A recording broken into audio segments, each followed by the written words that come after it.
thank you everyone for joining today. I'm guessing this is the first time for most of you to hear about Planning 2050. And I don't blame you. This is a fairly recent initiative that has been possible. Let me turn on my video real quick. So I'm talking without you really seeing me. All right, now we're good. This recent initiative has been possible to start and to be put in place by the amazing support from the leadership of the American Planning Association, Sustainable Communities Division. Planning 2050 is just one of the efforts and initiatives that members of this division in the Climate Champions program are leading within APA. So I'm proud to be introducing this initiative today. As I mentioned, this initiative was originated from our Climate Champions program, which is an amazing program, and that any of you could join if you're a planner. This program brings together talented planners who gather every month to discuss very high-level planning issues in our communities. Many members of this program and the APA Sustainable Communities Division are involved in initiatives like the ones that you see on the screen. So if you're one of those planners that want to get involved in meaningful conversations and brainstorm meaningful transformation of planning practice, this is the division within APA that you want to join. Please make sure to message us and add your contact information in the chat box, maybe if you want. If this is something that that inspires you, we'll make sure you join us in our future meetings. I also want to thank planning communities for sponsoring the Zoom platform today. Thank you so much, Teresa. Without you, this webinar won't be possible. So let me go ahead and get started. I am Julio Carrillo, Senior Planner with Park Hill, and I'll be talking today about something that is very common practice among planners. I consider myself one of those GIS nerds, proudly a GIS nerd, because I strongly believe geospatial data can help us beyond the typical city planning categories and silos. It can truly help us to envision the systems and holistic connections and interactions between different behaviors and development patterns and whatnot. So when we talk about planning for resilience or social equity or climate change, we know we're talking about connecting various systems and finding correlations between these systems.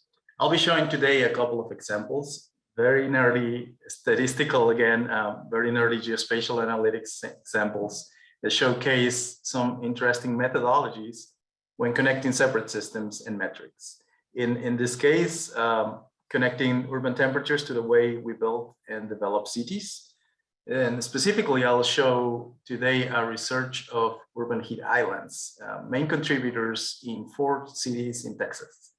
And this research hopefully helps communities guide their priorities when managing their growth and transformation in urban areas. And finally, I'll link this study, this example, as a way planners can contribute to the Planning 2050 initiative. So I mentioned I consider myself a GIS nerd. The first time I produced a 3D map like this one, I had goosebumps, and just by looking at these results. And this map shows a graphical scale of parcel values in a uniform metric, which is the value per acre metric, and blue values here are taller or higher, and yellow values are lower. So it gives you an idea of where the main areas of growth and activity happen. This map is specifically looking at values for parcels within a 1 mile from a multi-community trail, about 32 miles long, that starts in downtown Austin and extends to Leander, passing by a couple of interesting places and communities. So when this map was produced, the GIS operation was actually a simple math operation here that allows our team to compare effectively data from multiple jurisdictions. So there's this idea of data uniformity that helps everyone in the process, right? Then this other example that was showcased last year in National Planning Conference 21, NPC 21, which you can find if you Google planning with EGO, planning with EGO. This example shows another very statistical approach for looking at data in a different scale. In this case, a more like a district scale, a very human-centered study looking at finding opportunity areas to improve the pedestrian and bike-friendly realm.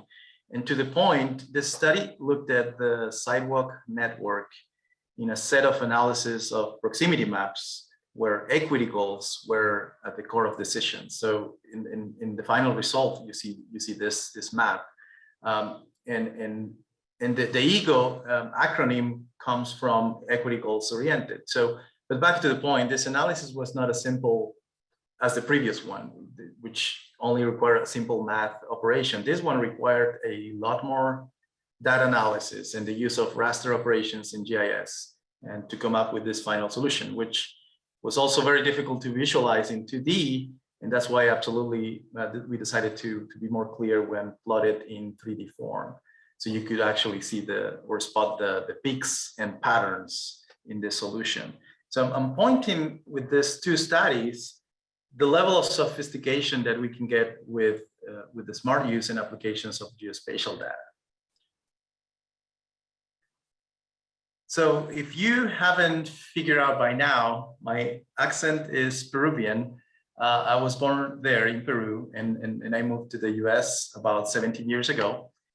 So let me tell you a little bit about myself. I grew up in the Andes, in a very American suburb-like community, like you see in the picture on the left. The families of employers of the executive branch of once US based mining company, the Southern Copper Corporation, live here in this community. And this American company designed and built this community, which was somewhat close to the city center, about 2 kilometers away. And the city center is what you see in the red circle. The city center was developed around the mineral refinery. So what you see in the picture within the red circle is this 2 big chimneys emitting air contaminants all day from melting rocks, minerals, and so on. So I went to school there, from elementary school to high school. But then I moved to the capital city, Lima, Peru, which is the picture that you see on the right. And so while going to college, to architecture school, I realized that this chaotic urban monster was not different in terms of air quality. It was actually probably worse. That's where I developed my asthma. And back in the mountains, I was away enough from those bad contaminants, while in Lima, I was breathing the smog pretty much every day. And I tell you this little story because that brings me to the purposeful part of my professional life, this passion that constantly makes me search for sustainable solutions at a bigger scale, solutions for cities and communities. So when I became a licensed architect in Peru, life quickly took me to the US in 2005, and where I was introduced to LEED and the concept of green buildings. I became a LEED professional, and fast forwarding to 2010, realizing that I was the only Peruvian LEED professional, I embarked myself in the task of founding the Green Building Council of Peru. And in that process, some conversations with professionals of different countries, most of them from the network of the World Green Building Council, those conversations led us to start thinking of solutions beyond the building. So this slide is the product of some of those conversations where the World Green Building Council makes clear and acknowledges that there's a lot of work to do beyond the building.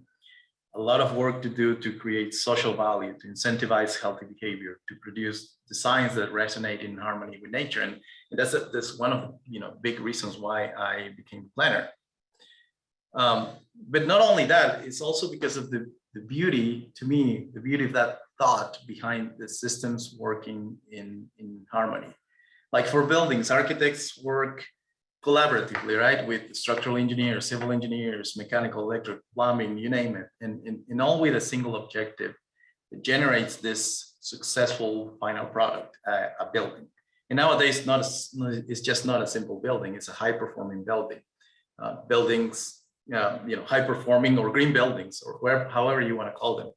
And nowadays it's just, normal practice, it's best practice to generate a green building. And this was possible through a true transformation of the building construction and operations markets that truly happened in about 10 to 20 years. And to me, a very similar effort for planners, but at a bigger scale, is needed. And an effort that inspires to find the most high-performing solutions that work for every complex systems like transportation systems, health, economy, environmental systems, you name them.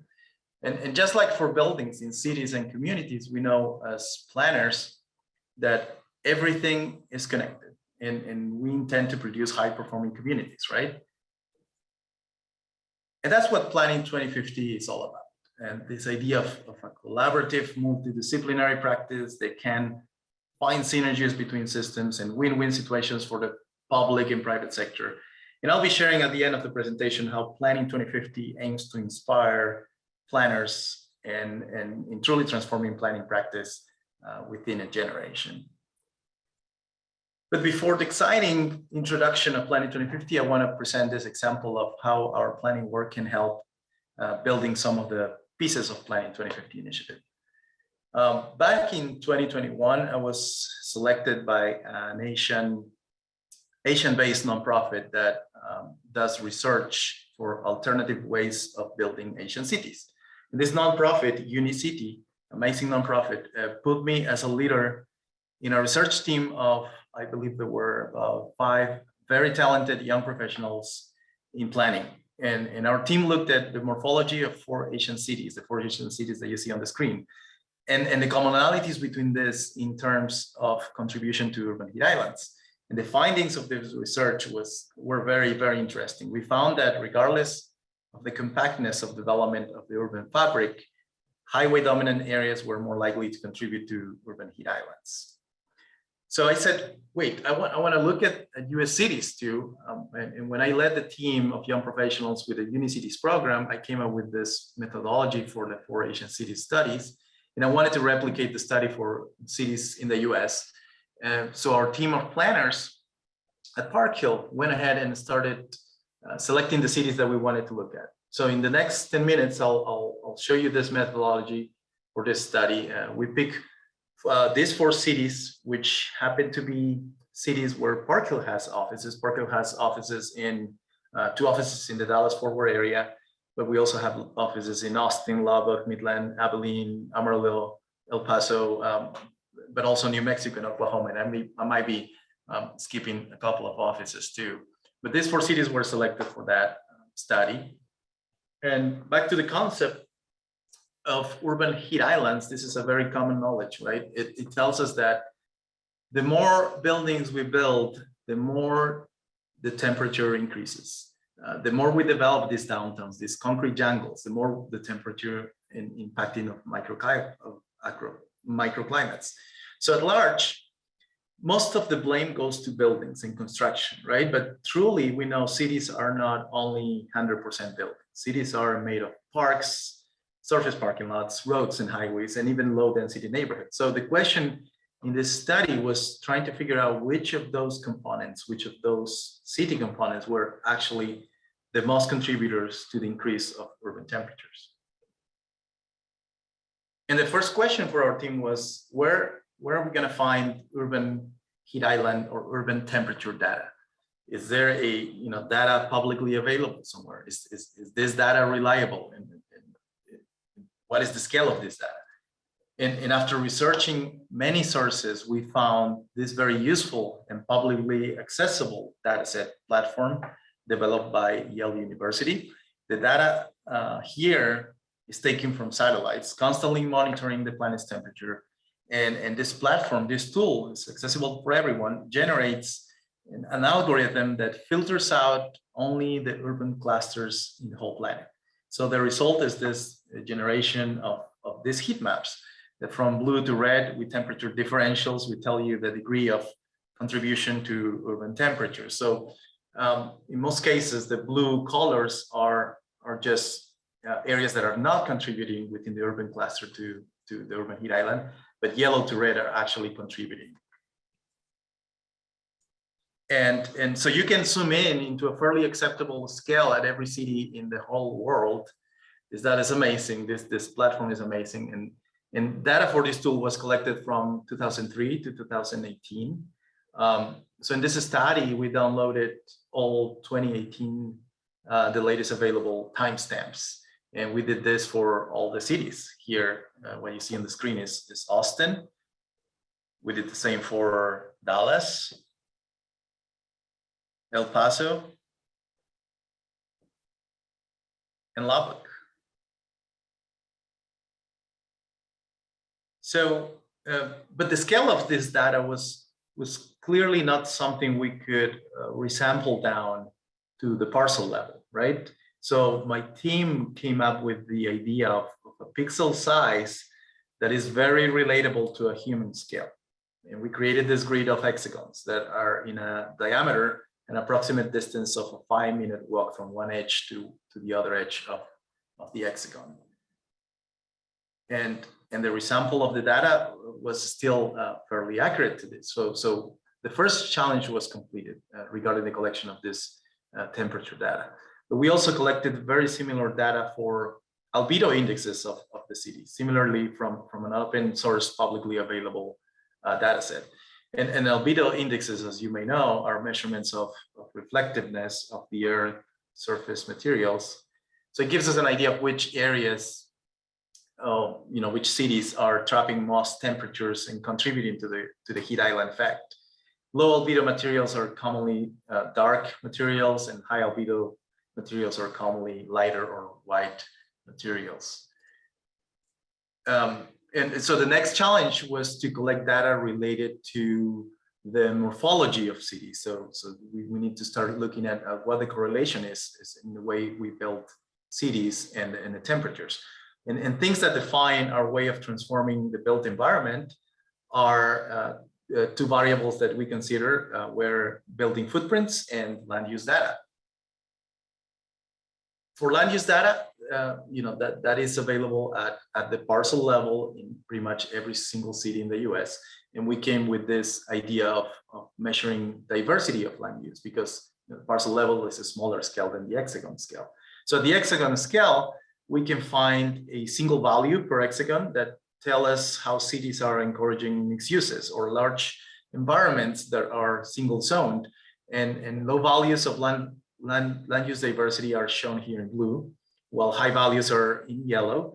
And the idea here is that if you're walking in an hexagon that is yellow, you're probably very likely to find a high diversity of land uses, like a park, a commercial store, an apartment complex, all within that 5-minute walk, right? But most of us would walk up to 15 minutes. So this hexagon grid is also bringing this idea of a scale that is linked to the 15-minute neighborhood concept. And finally, the last variable in this analysis was building compactness, which is not a measure of density, but a measure of how close the buildings are placed together and close to another. This metric of compactness is also another nerdy statistical process that allows us to calculate this and compare the level of compactness. There is more about this specific metric in a white paper that was generated in 2020, where Park Hill's planning team look at different higher education campuses and compare their compactness and the relationship with cost of ownership of buildings. So, but back to the idea of this metric, this is again a geospatial methodology that helps us defining a characteristic of the urban morphology. And in the analysis, we found that the areas within most hexagons are mainly either mostly open or mostly natural, which means the land occupied by buildings is rarely above a 50% threshold. In the case of this analysis, with close to 2,000 hexagons in total for the 4 cities, only 1% of those hexagons were having building dominated areas, meaning that more than 50% of the area of the hexagon was building footprint. Each city separately was also in average within the mostly open or mostly natural thresholds. So a maximum percentage of land occupied by building was found to be 60%, but generally for 99% of those 2,000 hexagons in this analysis, buildings occupied 50% or less of the total area. And this is starting to tell us something, right? In these two scatter plots, every dot here is the data value for each of those hexagons. In the x-axis here, we have what we measure the temperature indexes, the temperature differentials. So anything to the right of the dashed red line is actually contributing to urban heat islands. The vertical axis, the y-axis, is the level of compactness of each hexagon. So there is a soft slope in the trend here that tells us that the more compact is the city, the more the contribution to UHI, the urban heat island. But diving into the data and looking really at those two quadrants, the upper right and bottom right quadrants, you can see the actual effect of buildings here. For the upper quadrant, there is only an average of 26% of land occupied by buildings, while the lower quadrant has only 14.5% of land occupied by buildings. So all those areas are about 80% open space in average, which includes everything but buildings. And of this 80%, we estimate that 75% is probably surface pavements, wide roads and highways, and about 25% is parks and green and other natural features. So it is truly the surface pavement areas and roads and highways that most contribute to UHI. In this scatter plot, we look at albedo indexes, and those two colors that you see are clearly mixed till a certain point. And there's a point where all temperatures are bad. Those contributing to UHI are obviously only low albedo areas. But what is important here is to see that also these low albedo areas that contribute to UHI are mostly where the low land use diversity is present. So this might be also telling us if we have a large amount of commercial strip malls, let's say, with huge surface parking lots, which are probably right next to a highway or high capacity road, these areas are very likely a low albedo and low land use diversity areas. And that was kind of like the main correlations found between those variables in the analysis, but something else also came through our minds when doing this study. We decided to filter out most of the hexagons that were clearly aligning with highways or wide transportation corridors, especially for the urban core areas. So we proceeded to filter this manually. We started selecting them in the map. And so you see here what we did in Austin, selecting manually these blue dots, and each of these blue dots, these circles, represent each hexagon grid. We did the same for Dallas, Lubbock, and El Paso. And when running the probabilities for those blue dots in comparison to the rest, the ones that are green, we found very, very similar results for these four cities. These blue dots are always clustered in the bottom right corner of the scatter plots, where there is high UHI contribution and low building compactness. So highway dominant areas in these four cities in Texas are a lot more likely to contribute to the UHI, to the urban heat island effect, than all of the other areas in the analysis. The numbers were there, right? 7.79 times more likely for El Paso to be above 0.4 degrees. 7.17 times more likely for Dallas to be above 2.5 degrees. 5.26 times more likely for Austin to be above 4 degrees. And 3.68 times more likely to be a contributor for Lubbock. So I don't think this is surprising to many, but it's kind of like eye-opening to have this data proven with the power of geospatial data analysis. And this is important because of the correlation between urban heat islands, the need to have additional cooling for buildings in summer months, which increases energy demand and which eventually increases carbon emissions and so on. So hopefully with these findings, cities and communities in the US can look at their urban highways a little differently. This slide provides what I like to call the three-box solution for cities and communities, and which are strictly linked to this study. Um, we saw that urban highways can have or have a high need of retrofit. We saw that a 15-minute neighborhood where there is amenities where I can live, work, and play can help diminishing the UHI contribution. And finally, we can deduct that compactness of buildings will allow for the reduction of widths of roads and hence reducing the urban heat island effect. So which is absolutely something that planners have within our reach in terms of policy toolboxes, right? I added this slide this morning just as a last minute addition, and thanks to Sig Mermel, who wrote this article pointing out the effect of social equity metrics with different types of retrofits of urban highways. Really impressive, a very useful in-depth analysis of the impact of urban highways in our built environment and social systems too. So here, this metric, this matrix is pointing out various systems like economic, safety, and health, and environmental justice, access and mobility, and so on. This takes us to looking at our traditional planning practice. Our plans are not always really meaningfully impacting our cities and communities, right? There is harmful practice happening. There is a need for these solutions to be converted to commitments, which are the result of our actionable strategies that we list in plans and policies, with a specific data-driven approach that helps us monitor them so we keep improving and adapting more rapidly. And one thing that some of you might see in this diagram is the similarity between the data science, artificial intelligence, and machine learning process diagram. But I won't get into more nerdy explanations now. I think you probably had enough already. But the bottom line of this diagram is to say that Planning 2050 is about generating these commitments. It is about a new process, a new framework. And so with that example I showed, I want to follow with what exactly Planning 2050 is and how this initiative can help transform planning practice.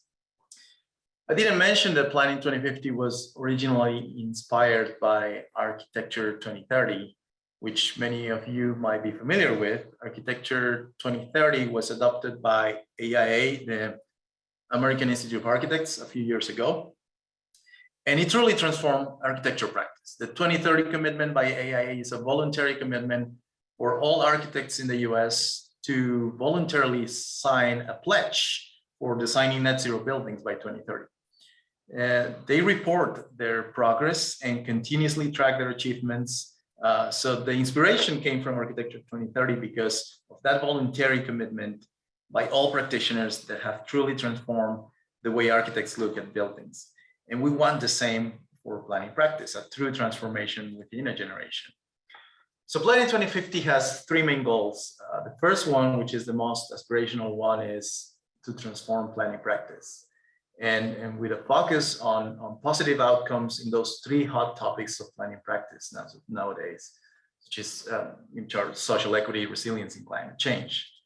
The second goal is to accelerate what most planners are already making great progress on, which is data analysis, the use of data in community and urban planning, then to be more data-driven, smart, and integrated, which will help us tremendously in making decisions to be able to predict long-term consequences and to be able to link more clearly different systems and be adaptive on the fly. And the third goal of Planning 2050 is to align planning practice with a global framework such as the UN Sustainable Development Goals, which is something that in my personal experience, working abroad and internationally, made me realize that the US planning practice is still at its infancy in doing. And as I mentioned, Planning 2050 is a long-term initiative. It's intended to be adaptive. If we want to focus on those three big topics for a 25-year timeframe, we might want to focus on other issues maybe later on once we get closer to 2050. By then also, we will need to reframe this commitment to something more like Planning 2075. So the idea is a long-term idea. But before 2025, there's only 3 years, right? Actually, less than 3 years now. where we want to look in retrospective to plan ahead and to officially launch this after testing the data and outcomes between now and 2025. This period is what we call our foundational business plan, or foundational period that is focused on those 3 years, taking 3 steps in developing 3 products. Before jumping into the introduction of the business plan, I want to mention that this initiative is truly supported by a great set of other professional organizations that also want to transform the built environment on their unique ways, but they see the value of bringing diverse perspectives into the mix. We have originated the initiative from the APA, Sustainable Communities Division. We have support from Rick Call, who is the Executive Director of CNU. We have Dan Hart, President of AIA, and even Pietro Elisei, who's the Director of the International Society of City and Regional Planners. And this kind of gives us a strong leverage to be truly successful in this initiative.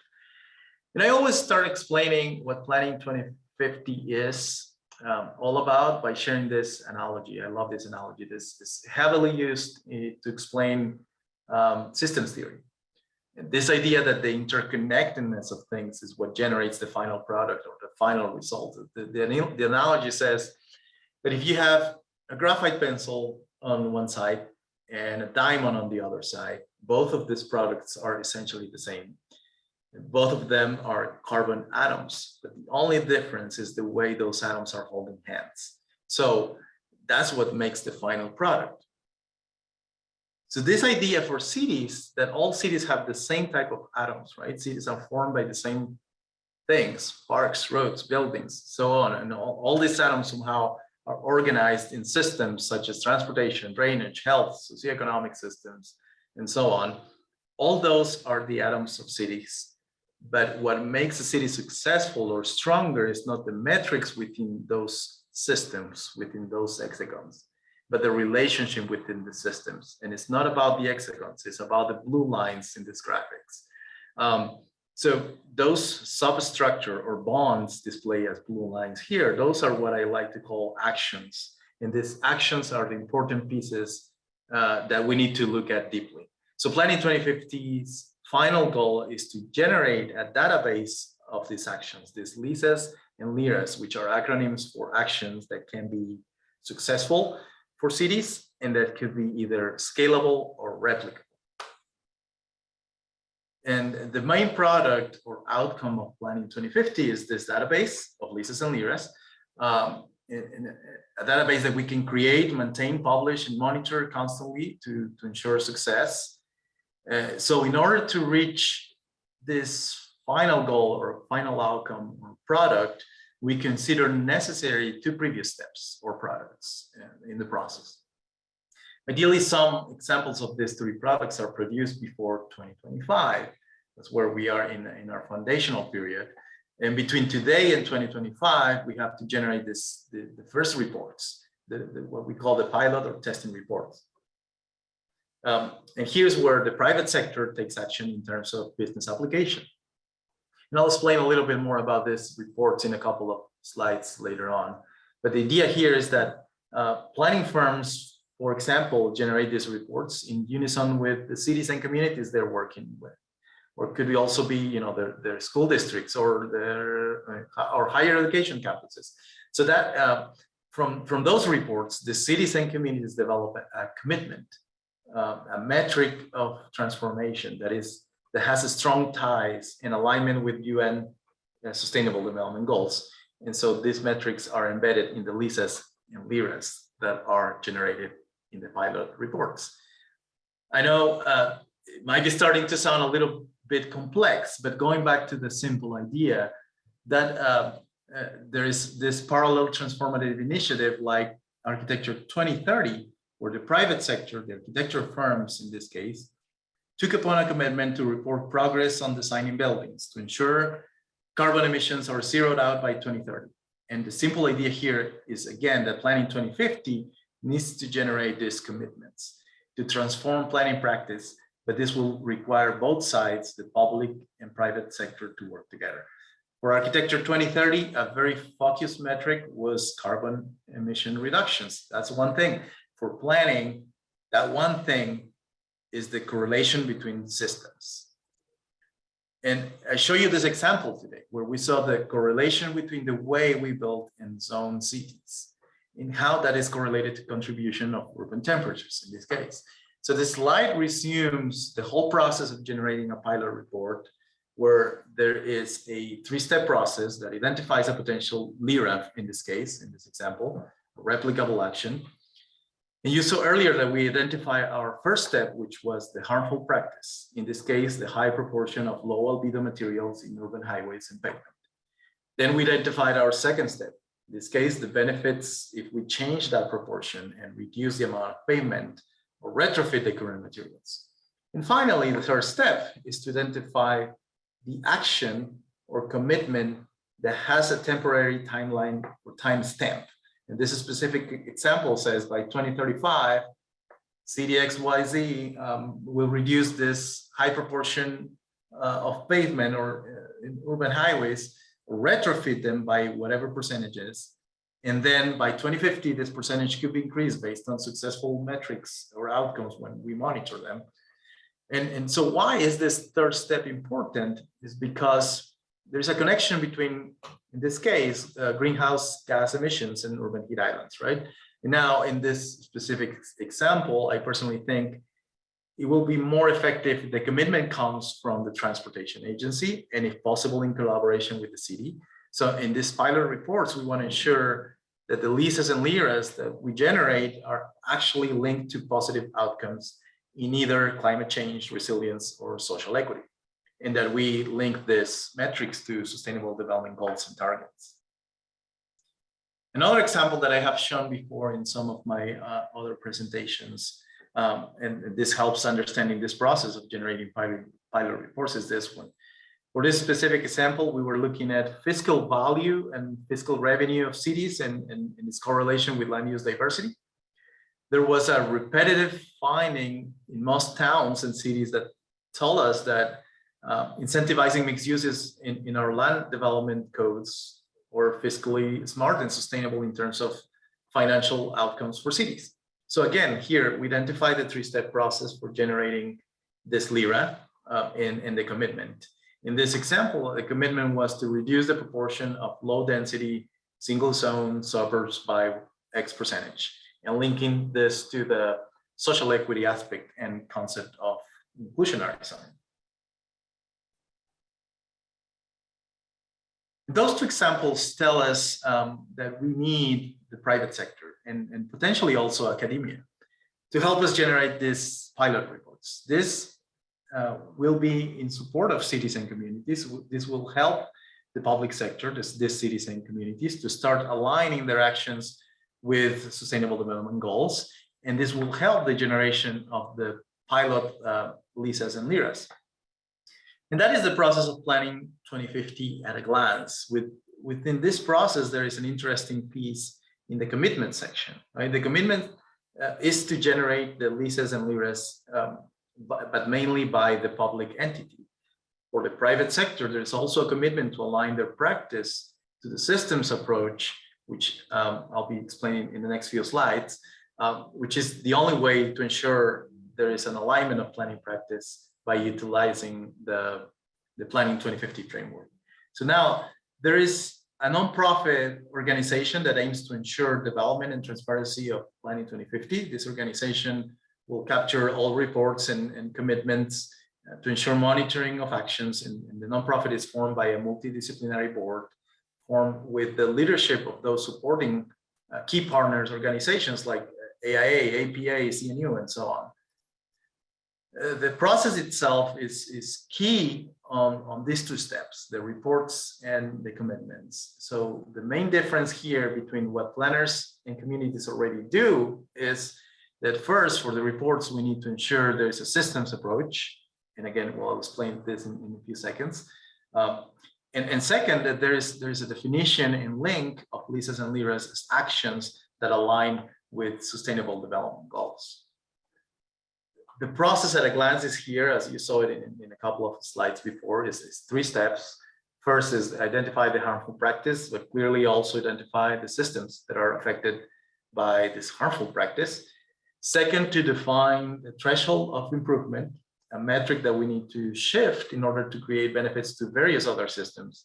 And third, to define that monitoring timeline with a short-term and long-term desired outcomes. And the first 2 steps happen kind of at a parallel timeline. And this is where the public and private sector work together, where the generation of LISAs and LIRAs are first brought to light to make sure there is an alignment to sustainable development goals. And so remember this slide where the 3 steps are outlined at the top. We ended up generating this LIRA and working together with cities or governmental entities to ensure that they draft a commitment that benefits social equity, resilience, or climate change issues. And we need to take these steps. So it is up to us planners to support Planning 2050. And Planning 2050 is at the end, this is a transformational framework that will align planning practice with sustainable development goals and also accelerate the use of data smartly. Here's a little more detail on the first step for those examples I showed today. In the systems approach, step 1 of the process is to first identify the harmful practice and the connection to other systems. For the urban highways example, we identify the harmful practice being the segregation of communities, the contribution to urban heat islands. For the example of the excessive single-zoned areas, the segregation of communities as well as the deterioration of fiscal sustainability.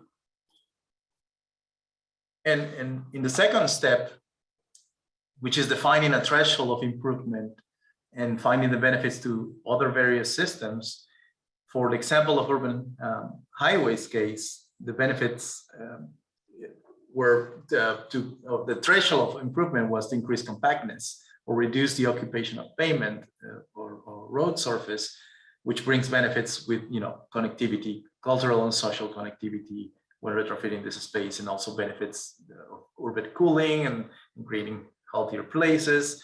And for the other example, that is extensive single-use zoning, the threshold of improvement was the reduction of land occupied by single-zone areas, which will bring benefits, improving mixed use, the application of the 15-minute neighborhood concept, creating cultural and social harmony, and also bringing up healthier cities and communities. So for these 2 examples, there is a third step, which is the creation of the commitment, right? Once the LISA and LIRA are defined, and once the alignment with SDGs is clear, we come and take the next step, which is generate the commitment. And those are in the form of a timeline, which you can say by 2030 this and that, by 2050 this and that. And the progress and monitoring of these actions and metrics is tasked to this nonprofit. And as mentioned before, there's a commitment by the public entity, the public sector, as there will be a commitment by the private sector. The commitment is basically to generate a habit of reporting progress and for all practitioners to truly transform planning practice. And there is no doubt this can be a big undertaking. And just to think about all the possibilities of alignment and improvement of our communities, the UN Sustainable Development Goals are 17. And within those goals, within those 17s, there are a total of 169 targets. And within those targets, there is beyond 300 indicators. So LISAs and LIRAs have to align with the Sustainable Development Target and goals. And so planners will become familiar with this along the way through the Planning 2050 framework. I surely want to mention the structure of the initiative and the organization of Planning 2050. We are a small, talented group, and it has taken us to here. We are evaluating how often we get to meet to continue the exploration and development of Planning 2050. And we are also exploring the formation of the board. So in general terms, we want to have more planners and professionals of the built environment participate with us in our meetings to continue our success in the contribution to the initiative. And my contact information is on the screen, but also feel free to visit Planning 2050's website. There is a contact section in our website, and feel free to reach out with any questions you might have, or if you want to be active part of this amazing initiative. We have a very busy agenda for 2022, and we are moving ahead full steam.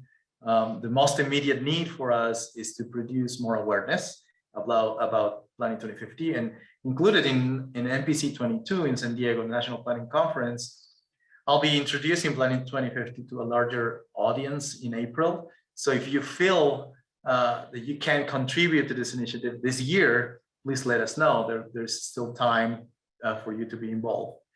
We'll be approaching potential sponsors with a list of companies that are early adopters of the framework. So there is time before April to get in touch with us about how your work can contribute to Planning 2050.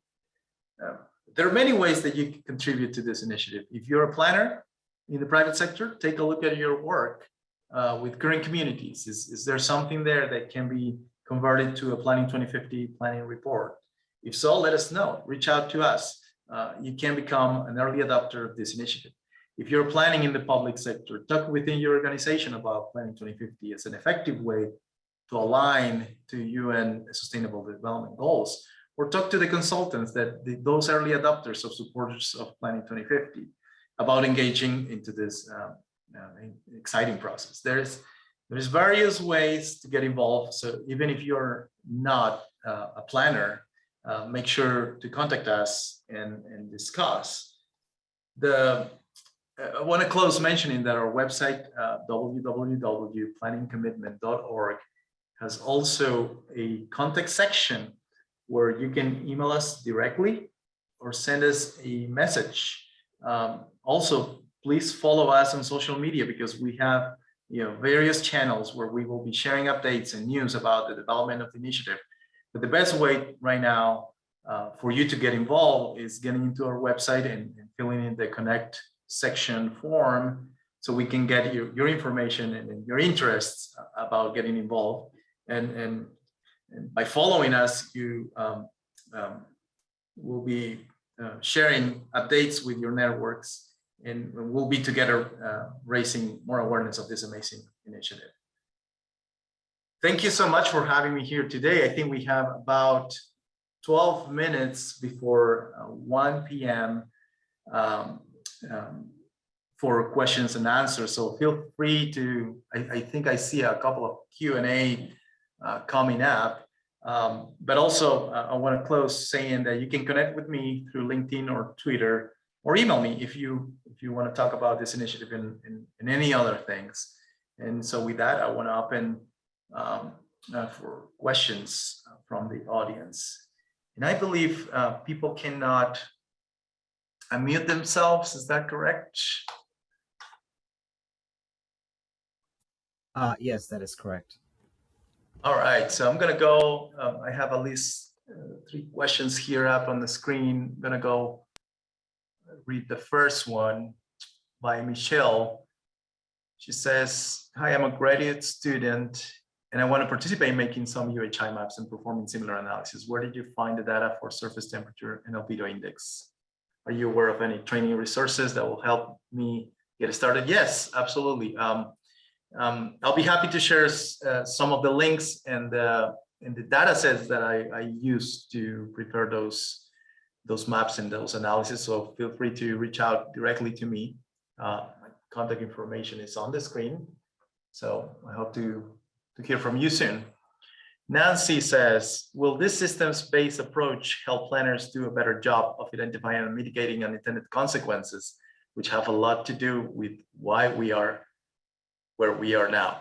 Absolutely. Nancy, you just hit on the point. The unintended consequences of planning. Predicting those things is key into this new framework, because we're using data smartly. We're using more predictive analytics to avoid those unintended consequences if they're wrong, right?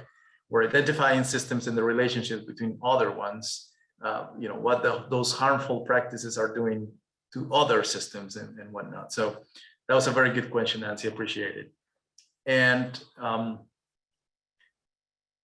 perfect. I don't think we have more questions. I haven't checked the chat, but I see a lot of activity in the chat. So let me go into it real quick. Julio, this is Tamara. I think that was Awesome. all of the questions that I had seen come across Very cool. so far. Wondering if some people sometimes put some questions in the chat, so I'm just going through real quick. Thank you, Tamara. Sure.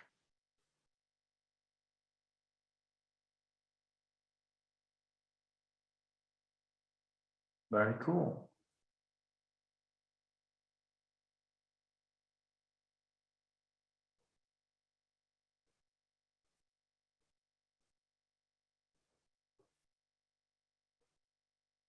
I think another question just came in.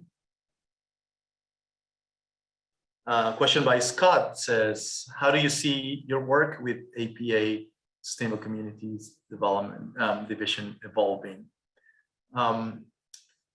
You mean the work of Planning 2050? I mean, it's a collaboration, it's an initiative that came throughout the Climate Champions program, as I mentioned early on in the presentation.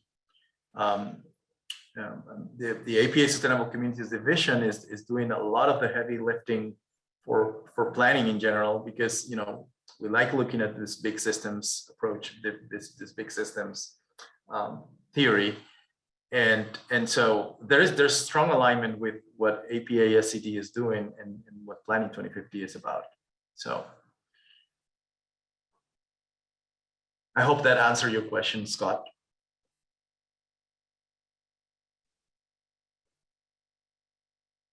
Julio, we did have one come in on the chat from Vicky. Any good examples with affordable housing? Not from my end. I'm sure there is a lot that we can work together with other planning practitioners, and we can start putting it in the same framework. If you know somebody that wants to develop Alisa or Alira with their work, we'll be happy to connect and start figuring that out. So that's the whole point of Planning 2050, is connecting with all the planner practitioners that really want to look into those issues. Affordable housing is a big one, with strong links to social equity. So we'll love to talk to those practitioners looking into transforming planning practice. Okay, and then we had another one come in on the chat that I don't think's in the question and answer yet. How can this dovetail with federal initiatives and infrastructure funding? That's a very good question. It's a big challenge, right? We know it's heavy lifting to work with these big agencies, and for my example, in my experience, working with transportation departments and so on, it's very difficult. But what I feel that needs to change is some sort of commitment approach, and not by the communities only, but also the transportation agencies in this case, and this is example that can really help transforming planning practice. So I'd like to have a better answer to that, but I think we, in conversations, in applying this Planning 2050 framework, we can figure out a better way to do it. And Julio, I think there's a few more that have come in on the Q&A. I don't know if you can see that right now or not.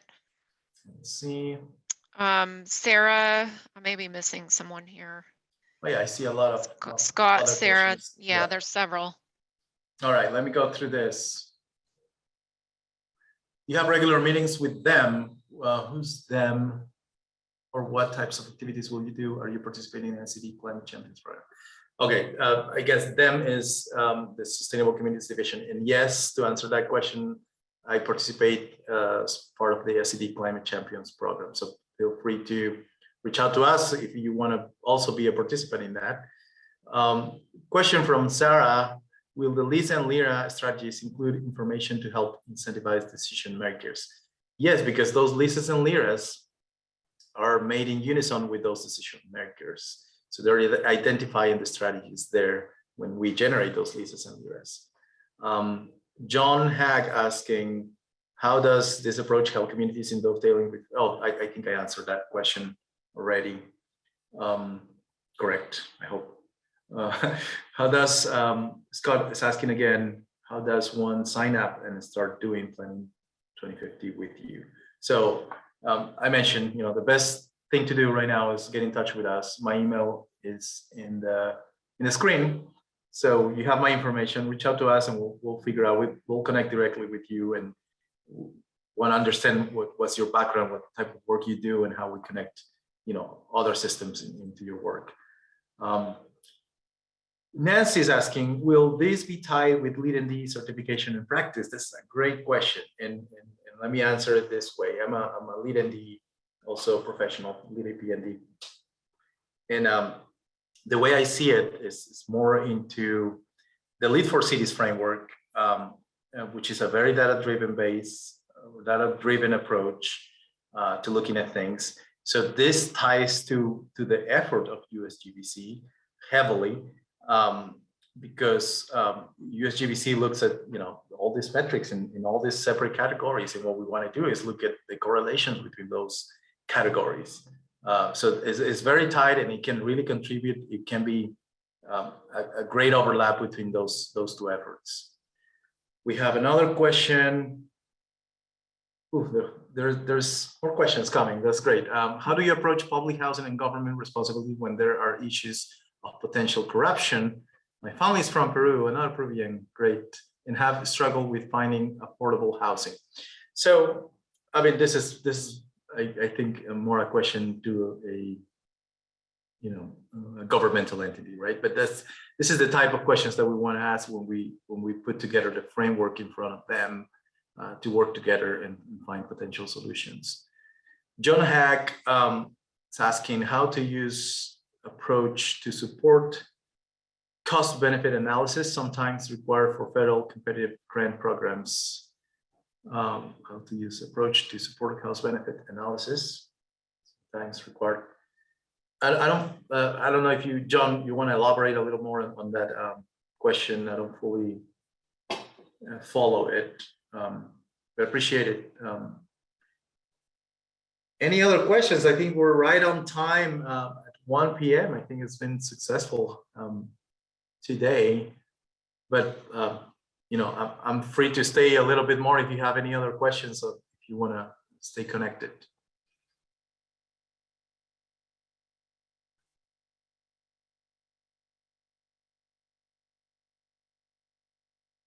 I think there are questions about certificate of participation. I forgot to mention, sorry about that. This is a AICP credential maintenance credit approved. So there will be, I guess, some sort of instant recognition in the database of AICP. So if you're a certified planner, you can actually add it to your history, which reminds me I need to check.